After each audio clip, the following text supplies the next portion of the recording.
Welcome to the another tutorial.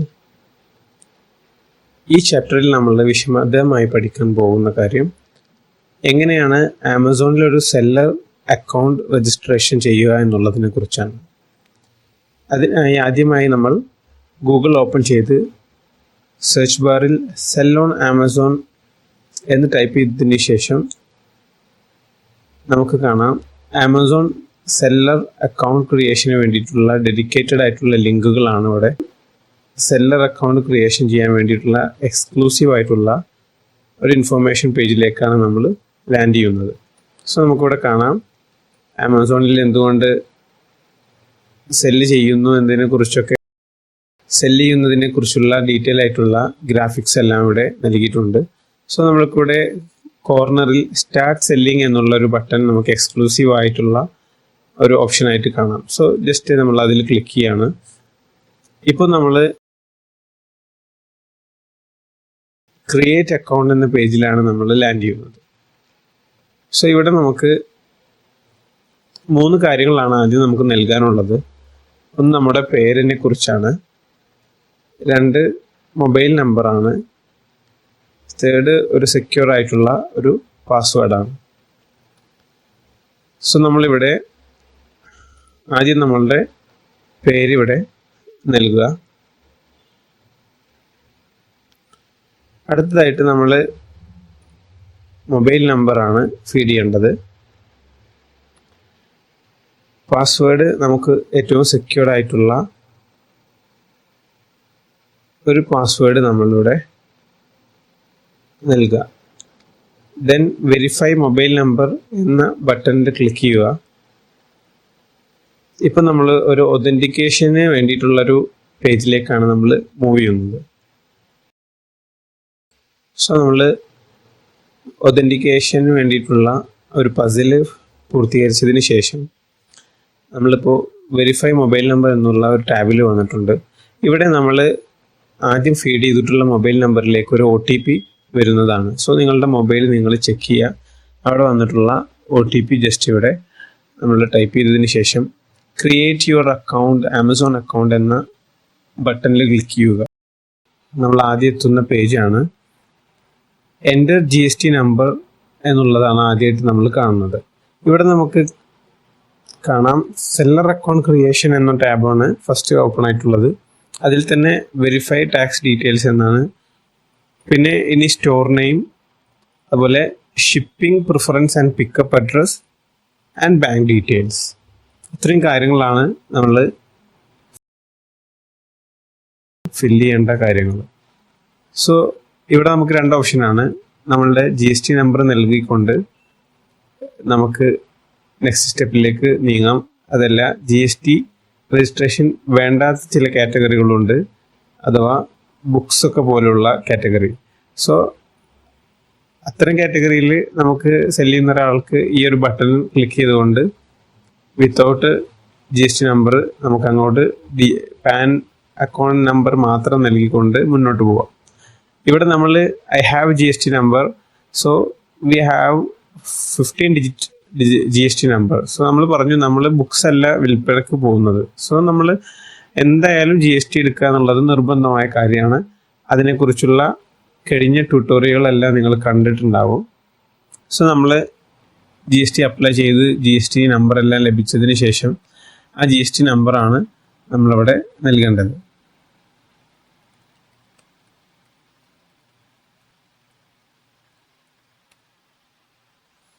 So after നൽകിയതിന് ശേഷം അവിടെ നമ്മുടെ കമ്പനിയുടെ ഡീറ്റെയിൽസ് എല്ലാം ഓട്ടോമാറ്റിക്കലി ആമസോണ് ബഫർ ചെയ്തതിന് ശേഷം നമുക്ക് കാണിച്ചു തരുന്നുണ്ട്.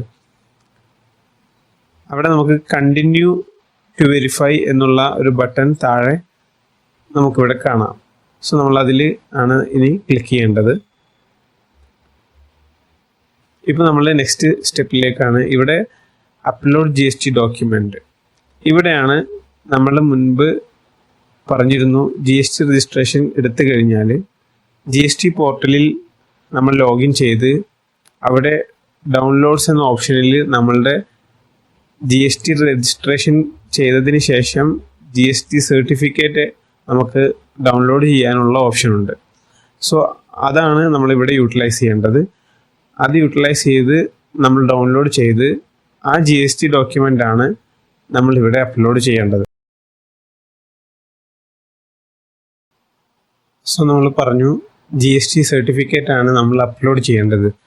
ആമസോൺ സെല്ലർ സെൻട്രലിൽ GST നമ്പർ നൽകിയതിന് ശേഷം ആ GST രജിസ്ട്രേഷനുള്ള സർട്ടിഫിക്കറ്റ് നമ്മൾ അപ്ലോഡ് ചെയ്യാനായിട്ട് നമ്മൾ ആദ്യമായിട്ട് GST വെബ്സൈറ്റിൽ വരിക. നമ്മളുടെ ലോഗിൻ ID-യും പാസ്വേഡും ഉപയോഗിച്ച് ലോഗിൻ ചെയ്തതിന് ശേഷം നമ്മൾ ഇങ്ങനെ ഒരു ഇൻ്റർഫേസാണ് കാണുക. സോ നിങ്ങളിവിടെ കാണുന്നുണ്ട് സർവീസസ് എന്നുള്ള ഒരു ഭാഗം നമുക്ക് ഡ്രോപ്പ് ഡൗൺ മെനു ആയിട്ടുണ്ട്. സോ നമ്മളതിൽ ക്ലിക്ക് ചെയ്ത് കഴിഞ്ഞാൽ registration, ledgers, return payment, then user services എന്നുള്ള ഒരു ടാബ് നമ്മൾ കാണുന്നുണ്ട്. യൂസർ സർവീസസിൽ വന്നു കഴിഞ്ഞാൽ ഇവിടെ നമുക്ക് രണ്ടാമതായിട്ട് വ്യൂ ഓർ ഡൗൺലോഡ് സർട്ടിഫിക്കറ്റ്സ് എന്നുള്ള ഓപ്ഷനിൽ നമ്മൾ ക്ലിക്ക് ചെയ്യുക. സോ ഇപ്പോൾ നമുക്ക് കാണാം വ്യൂ ഓർ ഡൗൺലോഡ് സർട്ടിഫിക്കറ്റ്സ് എന്നുള്ള ഒരു സബ് ഹെഡിങ്ങിന് കീഴിലായിട്ട് ഒരു 4 കോളംസ് കൊടുത്തിട്ടുണ്ട്. സോ അതിൽ രജിസ്ട്രേഷൻ സർട്ടിഫിക്കറ്റ് എന്നുള്ള ഫോം ഡിസ്ക്രിപ്ഷൻ്റെ അണ്ടറിലുള്ള ഫസ്റ്റ് ഹെഡിങ്ങിൽ നമുക്ക് കാണാം ഡൗൺലോഡ് എന്നുള്ള ഒരു ബട്ടൺ ഇവിടെ നമുക്ക് നൽകിയത് കാണാം, ഡൗൺലോഡ്. ഓക്കെ, സോ ഈ ഡൗൺലോഡ് എന്ന ബട്ടൺ ക്ലിക്ക് ചെയ്യുന്നത് വഴി നമ്മളുടെ GST സർട്ടിഫിക്കറ്റ് നമുക്ക് ഡൗൺലോഡ് ആയി കഴിഞ്ഞു. ഇപ്പോൾ നമ്മളുടെ ഡൗൺലോഡ് ആവുന്നതായിട്ട് നമുക്കിവിടെ കാണാം.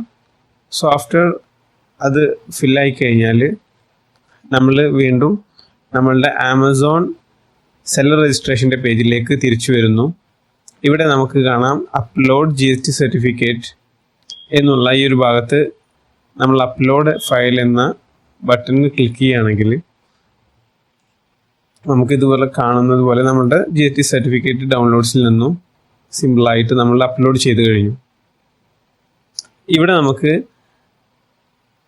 സബ്മിറ്റ് GST ഡോക്യുമെൻ്റ് എന്നുള്ള ഒരു ടാബാണ് നമ്മളിവിടെ കാണുന്നത്. സോ നെക്സ്റ്റ് നമ്മൾ അതിൽ ക്ലിക്ക് ചെയ്യാണ്. ഇപ്പോൾ നമുക്കിവിടെ കാണാം GST verification in progress. It takes up to 72 hours for the documents to be verified. You can continue with your registration process. So up to 72 hours ആണ് അവർ നമ്മളുടെ GST സർട്ടിഫിക്കറ്റ് അവർക്ക് verification ചെയ്യാൻ ആവശ്യമായിട്ടുള്ളത്. പക്ഷേ നമുക്ക് കണ്ടിന്യൂ രജിസ്ട്രേഷൻ എന്ന button available ആണ്. So നമ്മളത് ക്ലിക്ക് ചെയ്തുകൊണ്ട് നമ്മൾ മുന്നോട്ട് തന്നെ നീങ്ങുകയാണ്.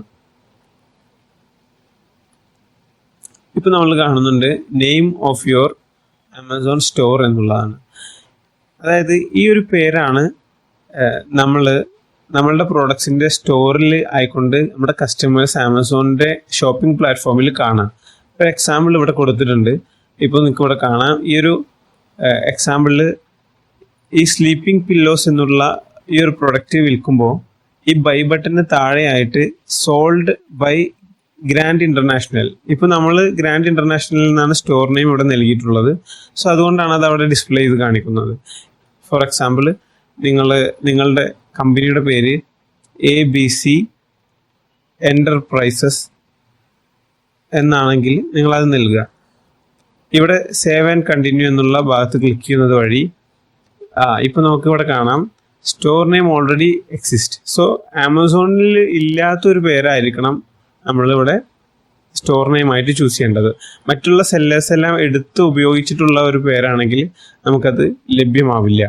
സോ നമ്മൾ ഒരു യുണീക്കായിട്ടുള്ള ഒരു പേര് നമ്മൾ ഇവിടെ നൽകുകയാണ്. Do fort tradings. ഞാനൊരു എക്സാമ്പിളിന് ഒരു പേര് മാത്രമാണ് നൽകിയിട്ടുള്ളത്. ദെൻ സേവ് ആൻഡ് കണ്ടിന്യൂ എന്ന ബട്ടൺ നമ്മൾ ക്ലിക്ക് ചെയ്യുക. ഇപ്പോൾ നമുക്ക് അടുത്തതായിട്ട് വന്നിട്ടുള്ളത് പിക്കപ്പ് അഡ്രസ്സാണ്. പിക്കപ്പ് അഡ്രസ്സ് എന്താണെന്ന് വെച്ചാൽ നമ്മളുടെ പ്രോഡക്ട്സ് എവിടെ നിന്നാണ് ATS അഥവാ ആമസോൺ ട്രാൻസ്പോർട്ടേഷൻ സർവീസസ്, നമുക്കൊരു പ്രൊഡക്റ്റ് നമ്മൾ ലിസ്റ്റ് ചെയ്ത് കഴിഞ്ഞാൽ ആ പ്രൊഡക്റ്റിനൊരു ഓർഡർ വന്നു കഴിഞ്ഞാൽ ആമസോണിൻ്റെ പിക്കപ്പ് സർവീസ് നമുക്ക് അവൈലബിൾ ആയിട്ടുണ്ടാവും. അഥവാ ആമസോൺ FBA നമ്മൾ ഓപ്റ്റ് ചെയ്യുന്നതിന് മുമ്പ് ആമസോൺ ഫുൾഫിൽമെൻറ്റ് സർവീസ് ഓപ്റ്റ് ചെയ്ത് നമ്മളുടെ പ്രൊഡക്ട്സുകളെല്ലാം ആമസോണിൻ്റെ വെയർ ഹൗസിലേക്ക് നമ്മൾ അയച്ചു കഴിഞ്ഞാൽ നമ്മൾ പിക്കപ്പ് അഡ്രസ്സിന് വേണ്ടിയിട്ടുള്ള പ്രാധാന്യങ്ങളൊന്നും ഇല്ല, കാരണം എല്ലാം അവിടുന്ന് തന്നെയാണ് ചെയ്യുന്നത്. പക്ഷേ ഡീഫോൾട്ടായിട്ട് നമ്മൾ ആദ്യമായി ഒരു സെല്ലർ അക്കൗണ്ട് ക്രിയേറ്റ് ചെയ്യുമ്പോൾ നമ്മൾ മാൻഡേറ്ററി ആയിട്ടൊരു പിക്കപ്പ് അഡ്രസ്സ് നൽകിയിരിക്കണം. സോ അതിൻ്റെ ഭാഗമായിട്ട് നിങ്ങളുടെ ബിസിനസ് രജിസ്ട്രേഷനുള്ള നിങ്ങളുടെ ഓഫീസിൽ ആണെങ്കിൽ ആ ഓഫീസിൻ്റെ അഡ്രസ്സ്, അതല്ല നിങ്ങളുടെ വീടാണെങ്കിൽ ആ വീടിൻ്റെ അഡ്രസ്സ് നിങ്ങൾ നൽകുക. അവിടെ നമുക്ക് ഓട്ടോമാറ്റിക്കലി ഒരു അഡ്രസ്സ് നമ്മളുടെ ഇതുവരെ കൊടുത്തിട്ടുള്ള ഡീറ്റെയിൽസിൻ്റെ അടിസ്ഥാനത്തിൽ വന്നതായിട്ട് നമുക്ക് കാണാം. കാരണം GST സർട്ടിഫിക്കറ്റ് നമ്മൾ ഓൾറെഡി അപ്ലോഡ് ചെയ്തപ്പോൾ GST സർട്ടിഫിക്കറ്റിൽ ഒരു അഡ്രസ്സ് നമുക്ക് ബിസിനസ് അഡ്രസ്സായിട്ട് കിട്ടിയിട്ടുണ്ട്. സോ അതാണ് ഇവിടെ ഓട്ടോ പോപ്പുലേറ്റഡ് ആയിട്ട് കാണുന്നത്. നമ്മൾ ജസ്റ്റ് നമുക്ക് അത് അല്ലാതെ പുതിയൊരു അഡ്രസ്സ് നൽകണമെങ്കിൽ ഇവിടെ ആഡ് ന്യൂ അഡ്രസ്സ് എന്നുള്ള ഓപ്ഷൻ നൽകിക്കൊണ്ട് നമുക്കത് ആഡ് ചെയ്യാം. അതല്ലെങ്കിൽ സേവ് ആൻഡ് കണ്ടിന്യൂ എന്ന ബട്ടൺ ക്ലിക്ക് ചെയ്തുകൊണ്ട് അടുത്ത ഡീറ്റെയിൽസ് നമ്മൾ നൽകുന്നതിലേക്കാണ് പോവുക. അവിടെ നമ്മൾ ശ്രദ്ധിക്കേണ്ട കാര്യം ചൂസ് യുവർ ഷിപ്പിംഗ് മെത്തേഡ്. ഇവിടെ നമുക്ക് 2 ഓപ്ഷനുകൾ നൽകിയിട്ടുണ്ട്. നമ്മൾ പറഞ്ഞു നമ്മളുടെ മെയിൻ സബ്ജക്റ്റ് നമ്മളുടെ ഓട്ടോമേഷൻ ബിസിനസ്സാണ്. അതിനുവേണ്ടി നമ്മൾ ഉപയോഗപ്പെടുത്തുന്നത് ആമസോൺ ഫുൾഫിൽമെൻറ്റ് സെൻ്റർ ആണ്, ആമസോൺ FBA ആണ്. പക്ഷേ ആമസോൺ FBAക്ക് അതിൻ്റെതായ രജിസ്ട്രേഷനുകൾ അടുത്ത വരുന്ന ചാപ്റ്ററുകളിൽ നമ്മൾ പഠിക്കും. പക്ഷേ ഇവിടെ നമ്മൾ ബേസിക്കലി ആമസോൺ സെല്ലർ സെൻട്രലിൽ ഒരു അക്കൗണ്ട് ക്രിയേറ്റ് ചെയ്യുമ്പോൾ നമ്മൾ ആദ്യമായി നൽകേണ്ട ചില ഡീറ്റെയിൽസ് ആണ് ഇവിടെ നമ്മൾ നൽകേണ്ടത്. അതിനു വേണ്ടി നമ്മളൊരു ഷിപ്പിംഗ് മെത്തേഡ് നമ്മൾ ചൂസ് ചെയ്യണം. ഇവിടെ നമുക്ക് 2 ഓപ്ഷൻ ഉള്ളത്. ഒന്ന് യു സ്റ്റോർ ആമസോൺ ഷിപ്സ്, അതായത് നമ്മളുടെ പ്രൊഡക്റ്റുകൾ നമ്മൾ സൂക്ഷിക്കുന്നു, ആമസോണിൻ്റെ ATS അത് ഷിപ്പ് ചെയ്യുന്നു. അതാണ് നമ്മൾ ഇഷ്ടപ്പെടുന്നെങ്കിൽ ഈ ഒരു ബട്ടൺ നമുക്ക് ക്ലിക്ക് ചെയ്ത് എനേബിൾ ചെയ്യാം. അതല്ല നമ്മൾ തന്നെ സ്റ്റോർ ചെയ്ത് നമ്മൾ തന്നെ മറ്റുള്ള തേർഡ് പാർട്ടി കൊറിയറുകൾ ഉപയോഗിച്ച് ഷിപ്പ് ചെയ്യുന്ന മെത്തേഡാണ് നമ്മൾ ചൂസ് ചെയ്യുന്നതെങ്കിൽ നമുക്ക് 2ാമത്തെ ഓപ്ഷനും ക്ലിക്ക് ചെയ്യാം. സോ ഞാൻ പ്രിഫർ ചെയ്യുന്നത് ഇവിടെ നമ്മൾ ഫസ്റ്റത്തെ ഓപ്ഷൻ തന്നെ ക്ലിക്ക് ചെയ്തുകൊണ്ട് മുന്നോട്ട് പോവുക. എന്തുകൊണ്ട് വെച്ചാൽ ആമസോണിൻ്റെ ATS തന്നെ പിക്ക് ചെയ്യുന്നത് നമുക്ക് കുറേ കൂടെ കൺവീനിയൻ്റ് ആണ്. അതർവൈസ് തേർഡ് പാർട്ടി ഓർഡേഴ്സ് നമ്മൾ എന്ത് ചെയ്യുമെന്ന് വെച്ചാൽ നമുക്കതിൻ്റെ ഷിപ്പിംഗ് കോസ്റ്റും മറ്റുമൊക്കെ ചിലപ്പോൾ സമയങ്ങളിൽ കൂടുതലായിട്ട് വരാം. സോ നമ്മളിവിടെ ഡീഫോൾട്ടായിട്ട് ഈ ഫസ്റ്റത്തെ ഒരു ഓപ്ഷൻ തന്നെ ചൂസ് ചെയ്തുകൊണ്ട് മുന്നിലേക്ക് പോവുകയാണ്. സോ നെക്സ്റ്റ് നിങ്ങൾ സേവ് ആൻഡ് കണ്ടിന്യൂ എന്ന ഇപ്പോൾ നമുക്ക് കാണാം got A physical store, join local shops. ഇവിടെ നമ്മൾ ജസ്റ്റ് സ്കിപ്പ് ചെയ്യാണ്. ഈ ഒരു സ്റ്റെപ്പ് നമ്മൾ കൂടുതൽ ഡിസ്കസ് ചെയ്യുന്നില്ല. സ്കിപ്പ് ദിസ് ഫോർ നൗ എന്ന ബട്ടൺ ക്ലിക്ക് ചെയ്തുകൊണ്ട് നമ്മൾ മുന്നോട്ട് പോവുകയാണ്. ഇവിടെ ഇനി നമ്മൾ നൽകേണ്ട ഡീറ്റെയിൽസ് ഷിപ്പിംഗ് ഫീ പ്രിഫറൻസ് ആണ്. Amazon delivery and shipping charges. ഇപ്പോൾ നമ്മൾ പറഞ്ഞു ആമസോൺ ആണ് നമ്മളുടെ പ്രൊഡക്റ്റ്, നമ്മളുടെ അടുക്കലുള്ള പ്രൊഡക്റ്റ് ATS വഴി ഷിപ്പ് ചെയ്യുന്നത്. ആമസോൺ പിക്കപ്പ് ചെയ്ത് നമ്മളുടെ അഡ്രസ്സിൽ വന്ന് അവർ തന്നെ പിക്കപ്പ് ചെയ്ത് അവർ ഡെലിവറി ചെയ്യുന്ന മെത്തേഡ്. ഇത് ശരിക്കും ആമസോൺ സെല്ലർ ഫുൾഫിൽമെൻറ്റ് ഓപ്ഷനാണ്. ഓക്കെ, നമ്മൾ FBM പറഞ്ഞിരുന്നു, ഫുൾഫിൽഡ് ബൈ മെർച്ചൻ്റ് എന്നുള്ള ഓപ്ഷനാണ്. ഇത് നമ്മൾ അക്കൗണ്ട് ക്രിയേറ്റ് ചെയ്യുന്ന സമയത്ത് നമ്മൾ നൽകണം. ശേഷം നമുക്ക് FBA ആമസോൺ ഫുൾഫിൽമെൻറ്റ് സെൻറ്ററിലേക്ക് പ്രോഡക്ട്സുകൾ അയച്ച് അവിടെ നിന്ന് തന്നെ ഷിപ്പ് ചെയ്യുന്ന ഓപ്ഷൻ നമുക്ക് പിന്നീട് ഓപ്റ്റ് ചെയ്യാൻ പറ്റും. സോ നമ്മളിവിടെ സെല്ലർ രജിസ്ട്രേഷൻ്റെ ബേസിക് സ്റ്റെപ്പുകളിലാണ് നമ്മൾ ഉള്ളത്. അതുകൊണ്ട് തന്നെ ഇവിടെ ഷിപ്പിംഗ് ഫീ പ്രിഫറൻസസ് ഉദ്ദേശിക്കുന്നത് Amazon delivery and shipping charges ലോക്കലിന് 44 റുപ്പീസാണ്, റീജിയണൽ 53 ആണ്, നാഷണൽ ലെവലിലുള്ള ഷിപ്പിങ്ങിന്. അതായത് നമ്മൾ ഇവിടെ 3 തരത്തിലുള്ള നമ്മുടെ അടുത്ത് തന്നെയുള്ള കസ്റ്റമറാണ് ഓർഡർ ചെയ്തിട്ടുള്ളെങ്കിൽ 500 ഗ്രാംസിൻ്റെ സ്റ്റാൻഡേർഡ് സൈസിൽ 44 രൂപയാണ് ആമസോൺ ഷിപ്പ് ചെയ്യാൻ അവർ ഈടാക്കുക, ആമസോണിൻ്റെ ഷിപ്പിംഗ് ചാർജ്. ഓക്കെ, ഇനി റീജിയണൽ ലെവലിൽ ഇപ്പോൾ നമ്മൾ സൗത്ത് ഇന്ത്യയാണ്. സോ നമ്മൾ കേരളത്തിൽ അല്ലെങ്കിൽ നമ്മുടെ അടുത്തുള്ള തമിഴ്നാട് അങ്ങനെയൊക്കെയുള്ള സ്ഥലങ്ങളിലേക്ക് ഷിപ്പ് ചെയ്യുമ്പോൾ നമ്മൾ 53 റുപ്പീസാണ് 500 ഗ്രാംസിന് നൽകേണ്ടി വരും. ഇനി നാഷണൽ ലെവലിൽ നമ്മൾ ഷിപ്പ് ചെയ്യുമ്പോൾ നമ്മൾ 74 റുപ്പീസാണ്. ഇതൊരു സ്റ്റാൻഡേർഡ് ചാർജാണ്. പേ ബൈ യുവർ സെൽഫ് എന്നുള്ള ഓപ്ഷൻ ഉണ്ട്. Include delivery charge for customers. So നമ്മൾ ഇവിടെ free delivery for your customer ഇത് ഉദ്ദേശിക്കുന്നത് നമ്മളുടെ പ്രോഡക്ട്സിന് ഒരു ഓർഡർ കസ്റ്റമർ നൽകിക്കഴിഞ്ഞാൽ ആ പ്രൊഡക്റ്റിൻ്റെ പ്രൈസിന് പുറമെ ഒരു ഷിപ്പിംഗ് ചാർജ് എന്ന് പറഞ്ഞ് സെപ്പറേറ്റ് നമ്മൾ ഈടാക്കാതെ ഓൾറെഡി അവർ മേടിച്ചിട്ടുള്ള പ്രൊഡക്റ്റിൻ്റെ പ്രൈസിൽ തന്നെ ഇത് ഇൻക്ലൂഡ് ചെയ്യാനുള്ള ഓപ്ഷനാണ് ഫസ്റ്റത്തെ. ഓക്കെ, ക്ലിയർ ആയെന്ന് വിചാരിക്കുന്നു. അതായത് ഈ ഒരു ഓപ്ഷൻ ഓപ്റ്റ് ചെയ്ത് കഴിഞ്ഞാൽ നമ്മളുടെ പ്രൊഡക്റ്റ് ഒരു കസ്റ്റമർ ഓർഡർ ചെയ്താൽ അവരുടെ പ്രൊഡക്റ്റിൻ്റെ പ്രൈസിന് പുറമെ ഒരു ഷിപ്പിംഗ് ചാർജ് സെപ്പറേറ്റ് ആയിട്ട് നൽകേണ്ടി വരില്ല. സോ നമ്മളാണ് ഈ ഒരു ഷിപ്പിംഗ് ചാർജ് നൽകേണ്ടത്. ഇത് നമ്മൾ എന്ത് ചെയ്യണം, ഇതിൻ്റെ അഡ്വാൻറ്റേജ് എന്തെന്ന് വെച്ചാൽ കസ്റ്റമർ ഒരിക്കലും വീണ്ടും ഒരു പ്രൊഡക്റ്റ് പ്രൈസിന് പുറമെ ഒരു ഷിപ്പിംഗ് ചാർജ് അവർ കാണില്ല അവിടെ. സോ അവർക്കത് കൂടുതൽ ഒരു ഇൻട്രസ്റ്റഡ് ആയിട്ട് തോന്നും. ഇനി രണ്ടാമത്തെ option include delivery charges four customer. ഇപ്പോൾ നമ്മൾ എന്ത് ചെയ്യുന്ന വെച്ചാൽ ഈ ഒരു ഓപ്ഷൻ നൽകി കഴിഞ്ഞാൽ നമ്മൾ പ്രിഫർ ചെയ്യുന്ന പ്രൈസ് ഇവിടെ ലോക്കലിലും റീജിയണലിലും നാഷണലിലും നമുക്കിവിടെ സെറ്റ് ചെയ്യാം.